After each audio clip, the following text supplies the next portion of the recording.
On the humid afternoon of August 20th, 1994, spectators filled the Neil Blaisdell Center in Honolulu for a Saturday matinee of Circus International. The atmosphere was festive. Families, children, and tourists gathered to see one of the show's most popular attractions, Tyke, a 20-year-old African elephant weighing over 8,000 pounds. But behind the bright colors and music, Tyke's history told a darker story.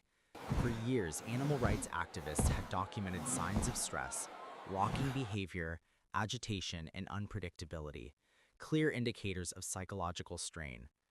A year earlier, in Altoona, Pennsylvania, Tyke had already shown violent tendencies, injuring a groomer and attacking a trainer.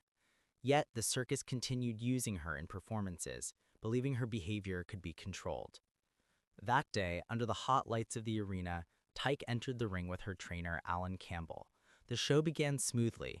She performed standard tricks, lifted her trunk to applause, and obeyed Campbell's commands. Then, without warning, something in her snapped. In front of 4,000 stunned spectators, Tyke suddenly turned on her trainer. She wrapped her trunk around Campbell, hurled him to the ground, and trampled him repeatedly. At first, many in the audience thought it was part of the act, until they heard Campbell's screams and saw the panic in the ring crew's faces.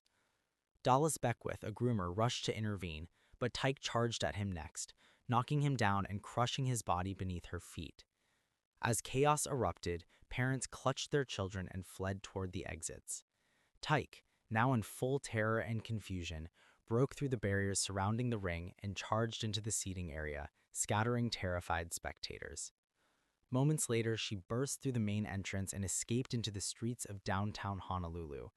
Witnesses saw the enormous elephant running through traffic as cars swerved and pedestrians screamed.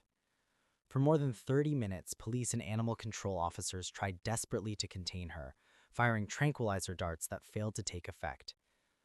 Tyke's rampage ended on Kalakaua Avenue, where police were forced to open fire. Over 86 bullets were discharged before the animal finally collapsed, dying in the street as onlookers wept and screamed.